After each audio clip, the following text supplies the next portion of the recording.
ही जी सगळी रचना आहे ना, हजार नावाची, ही सगळी रचना अशी आहे की तुमची पूर्ण बॉडी ह्याच्यामध्ये वापरली जाईल. जसं वेदो वेद विदव्यंगो वेदांगो वेदविद कवी, हा श्लोक म्हणताना तुमचा फक्त एवढा भाग हलतो. आता बर. म्हणून बघा, वेदो वेद विदव्यंगो, फक्त ओठ, दात, जबडा एवढी हालचाल होईल. हां.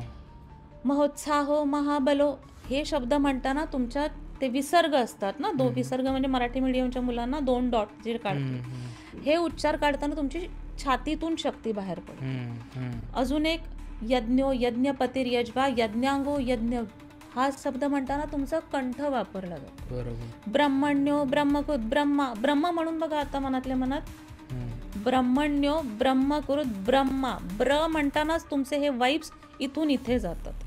तुमची बॉडी पूर्ण नॉर्मल असते. ब्रह्मण्यो ब्रह्मकृत ब्रह्मा ब्रह्म ब्रह्म विवर्धना, only this part is use occupied. होतं काय की हे स्तोत्रातले हे सगळे श्लोक म्हणताना, जे विसर्गवाले श्लोक आहेत ते म्हणताना तुमचं पोट, यकृत, आतडं, रक्तवाहिन्या, हे सगळं वापरलं जातं. इथपासून आपण म्हणतो ना, बेंबीच्या देठापासून, अरे तुला समजावतोय मी, व्हॉट डज इट मीन, की तुम्हाला मनापासून कळकळीने सांगतोय. सो हे सगळे श्लोक म्हणताना तुमची अर्ध्यापेक्षा जास्त बॉडी वापरली जाते, तुमचं रक्त वापरलं जातं इथून ते इथपर्यंत.